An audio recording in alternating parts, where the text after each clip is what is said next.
Einen wunderschönen guten Abend, Freunde. Lange ist es her, dass ich noch mal 'n Video aufgenommen habe, beziehungsweise mit mir vor der Kamera, abgesehen von 'nem Podcast. Ja, ich dachte, es wurde noch mal Zeit. Ja, und das, denke ich, ist eine gute Gelegenheit, dass ich das zusammen mit dem Arctic Extender Bild mache, den ihr jetzt gleich nach diesem kurzen Geschwafel hier seht.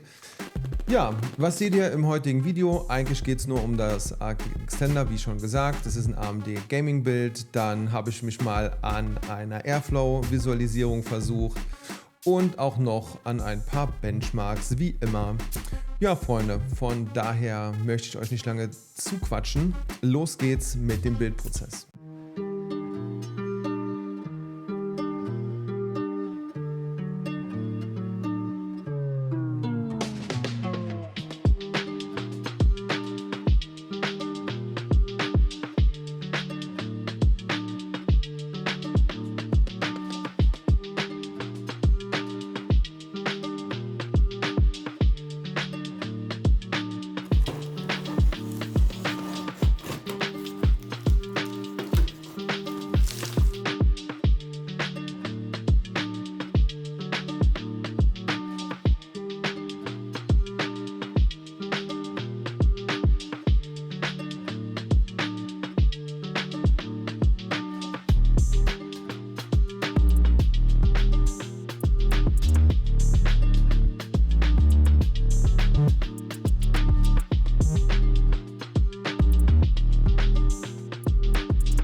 das war der Bildprozess. Ich hoffe, es hat euch bis dahin schon mal gefallen. Wie gesagt, die Visualisierung und die Benchmarks kommen dann gleich. Aber noch ein paar Worte von mir zu dem Bild. Also, ich bin mit der Qualität und dem gesamten Arctic Case extrem zufrieden. Mir sagt die Optik sehr zu, mir sagt die Bildqualität sehr zu.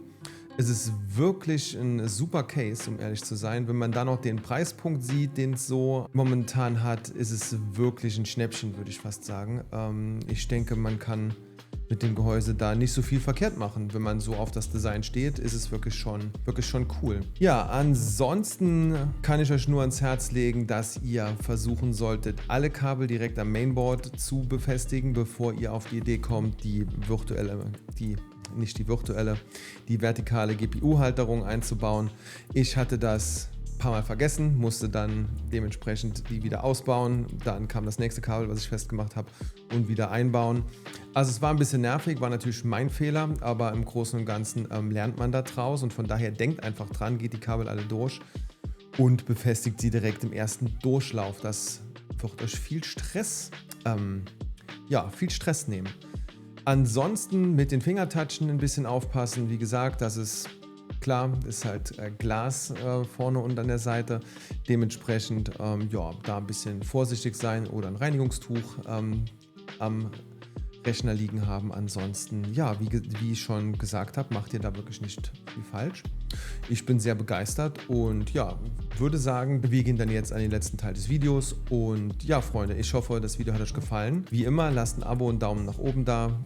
Schreibt mir eure Kritik, Anregungen oder Fragen in die Kommentare. Ich freue mich sehr auf den Austausch mit euch. Ja, und dann bleibt mir eigentlich nur noch zu sagen, wir sehen uns im nächsten, Freunde.